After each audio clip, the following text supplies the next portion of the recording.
أما بعد أعوذ بالله السميع العليم من الشيطان الرجيم بسم الله الرحمن الرحيم ويستفتونك في النساء قل الله يفتيكم فيهن وما يتلى عليكم في الكتاب في يتامى النساء اللاتي لا تؤتونهن ما كتب لهن وترغبون أن تنكحوهن والمستضعفين من الولدان وأن تقوموا لليتامى بالقسط وما تفعلوا من خير فإن الله كان به عليما۔ حضرات محترم، گزشتہ مجلس میں اللہ رب العزت نے مسلمان اور اہل کتاب کے متعلق یہ بات کہی تھی کہ جنت جو ہے تمہاری خواہش سے نہیں ملے گی، بلکہ جو انسان نیک عمل کرے گا حقیقتاً جنت کا حقدار وہ بنے گا۔ کسی بھی انسان کی اپنی خواہش کے مطابق کبھی بھی کوئی کام نہیں ہوتا۔ اللہ رب العزت نے جو قانون بنایا ہے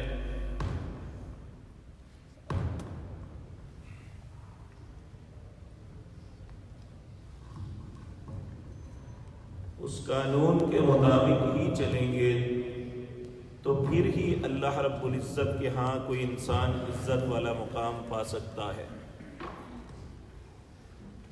اپنی مرضی سے کوئی بھی انسان نہ اپنے لیے جنت کا دعویٰ کر سکتا ہے اور نہ ہی دوسرا انسان اسے جہنم میں پھینک سکتا ہے۔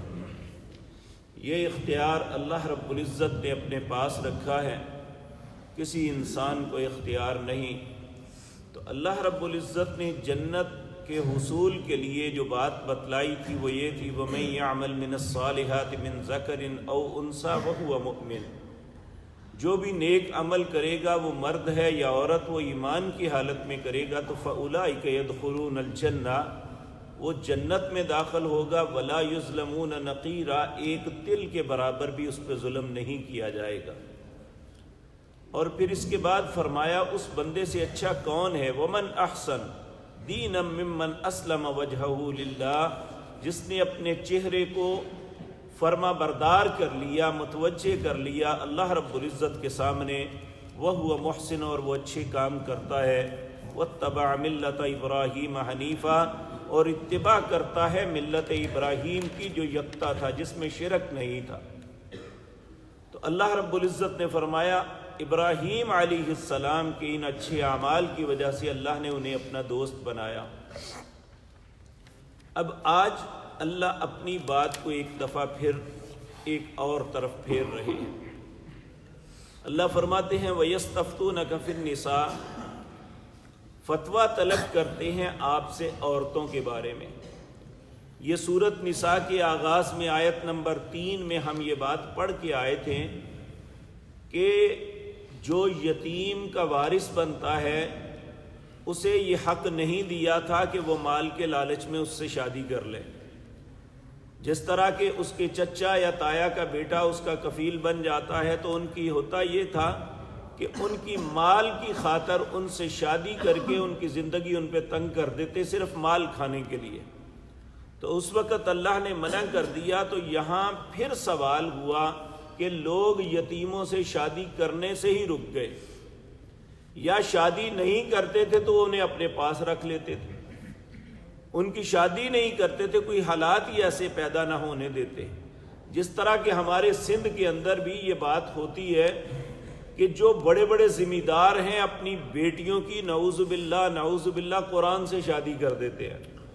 وہ ساری زندگی بیچاری گھر میں بیٹھی عورت بچی جو ہے زندگی گزار کے مر جاتی ہے، صرف اس لیے اس کی شادی نہیں کرتے، اس کی زندگی کا اختیار اسے نہیں دیتے کہ تاکہ ہماری پراپرٹی تقسیم ہو کے دوسرے گھر میں نہ چلی جائے۔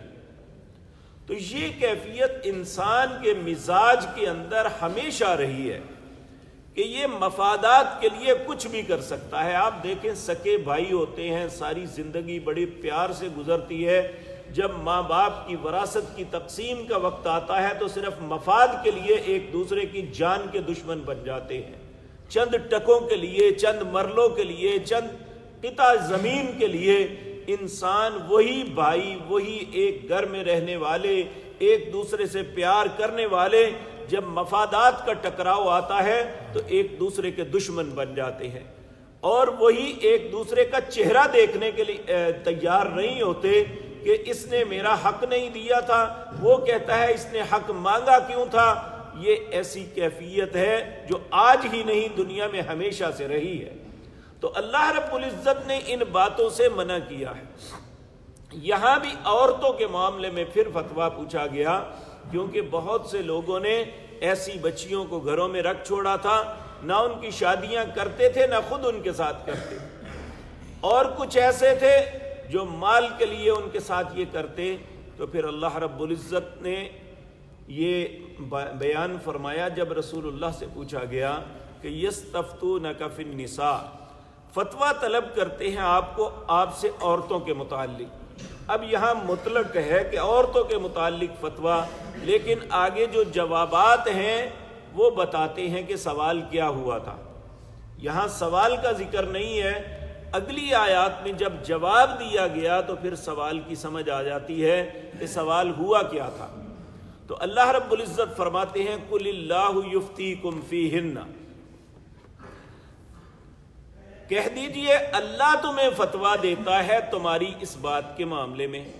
وَمَا يُتْلَى عَلَيْكُمْ فِي الْكِتَابِ فِي يَتَامَى النِّسَاءِ، اور جو تم پہ تلاوت کی گئی کتاب میں یتیم عورتوں کے معاملے میں، یعنی اس صورت کے آغاز میں آیت نمبر 3 کے اندر جو تلاوت کی گئی، اللہ نے وہ بات بتلائی تمہیں، کہا لا تؤتونہن ما کتب لہن وترغبون ان تنکحوہن، کہ تم نے جو ان کے لیے لکھا، یعنی حق مہر کے لیے۔ یہاں یہ بات بھی ذہن میں رکھے، حق مہر کے معاملے میں آج جتنا بخل ہے، جتنی کمینگی اور ذلت ہے، شاید کبھی نہیں ہوگی۔ حالانکہ حق مہر جو ہے یہ انسان کو اپنی استطاعت کے مطابق لکھنا چاہیے۔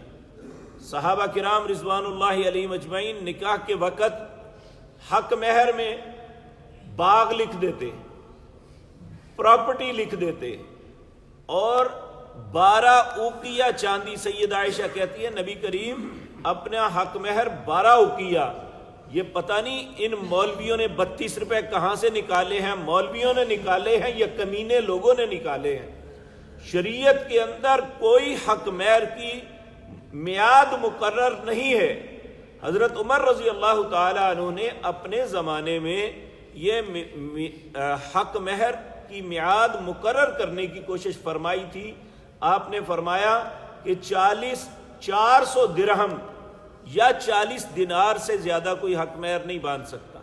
40 دینار کا مطلب پتہ ہے 15 تولے سونا، 20 دینار کا مطلب 7.5 تولے سونا ہے۔ تو 15 تولے سونا مقرر کرنے کی کوشش کی تو ایک عورت اٹھی کہ کہا امیر المومنین، اللہ نے قرآن میں کہا ہے اگر تم ایک خزانہ بھی دے دو تو نہیں لے سکتے، تو اگر اللہ نے خزانے کی اجازت دی ہے تو آپ کیسے مقرر کر سکتے ہیں؟ تو سیدنا عمر رضی اللہ تعالی عنہ نے اس کی بات پہ غصہ نہیں کیا تھا، بلکہ کہا تھا اللہ تیرا شکر ہے کہ میری رعایا میں ایسی خواتین بھی ہیں، تو اگر میں کسی معاملے میں ایسی بات کرنا چاہتا ہوں تو وہ کتاب و سنت کی روشنی میں مجھے روک دیتی ہیں۔ تو یہ بات یاد رکھیں کہ ہمارے معاشرے میں بہت کمینگی ہے۔